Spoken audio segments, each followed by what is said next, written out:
You know, we've covered David Ellison's connections to Donald Trump, and we've covered his destruction of CBS and Paramount since taking them over. We've covered how Ellison's likely to do the same thing to CNN when he takes them over as well. But thankfully, we have states like California, among others, that have taken legal action to block that deal. Yet David Ellison wants you to know how he grew up. And he wrote an op-ed describing his childhood movie memories. A kid on a bike silhouetted against the moon. Twin suns over a desert planet. Fighter jets and shirtless volleyball off the California coast. Yeah, E.T., Star Wars, Top Gun. He's using all three in the New York Times to explain why you should personally trust him with CNN. One of those three, by the way, the Top Gun sequel, was actually produced by David Ellison. So he's essentially citing and promoting his own work in the same sentence. And yes, to quickly recap, Paramount is trying to buy Warner Brothers Discovery for like $110 billion. 12 state attorneys general and the Writers Guild have sued. It's slated to go to trial sometime in March. So now, Ellison, the chief executive at Paramount, which now owns CBS, wrote this essay arguing that the lawsuit really isn't about antitrust law at all. It's about whether he can be trusted with CNN, which, notice, isn't actually a denial. Now, Ellison says that he shouldn't, quote, put a finger on the scale. And he says that he's voted for both parties over the years. Says that his newsrooms will keep answering to facts, not to a party or a cause.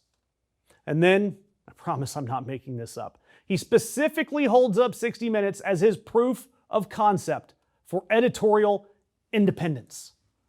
60 Minutes, the same 60 Minutes that is cratering in the ratings, that I've covered in other videos, including one this week, where I tell you how they are the subject of a leaked internal memo and a buried investigation into banks that were allegedly laundering money for Jeffrey Epstein.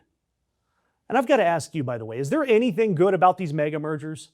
Because when David Ellison says that he won't interfere or put his thumb on the scale, can you trust him? Is there anything that's going to be good that comes out of this? Do me a favor, tell me in the comments. Of course, Ellison also volunteers in this little essay of his that only 28% of Americans trust the news right now. Lowest number Gallup has ever recorded. But his fix, his prescription, is to erode more trust in the news. Because who exactly handed control of CBS News to Bari Weiss, the conservative opinion writer with zero experience running a real newsroom? David Ellison did. That was his call personally. And this is the same guy now writing an essay about how he would never put a finger on the scale.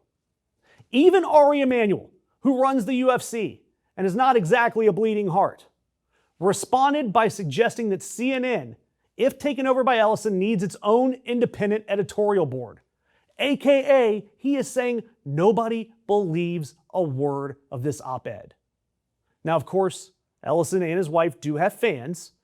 Donald Trump has called the Ellisons personal friends and big supporters. Okay, you are close with the Ellisons, who are trying to stop a merger between Warner Brothers, Discovery, and Netflix. This deal could change the makeup of the media as we know it. Are you personally going to get involved in that deal? I haven't been involved. I must say, I guess I'm considered to be a very strong president.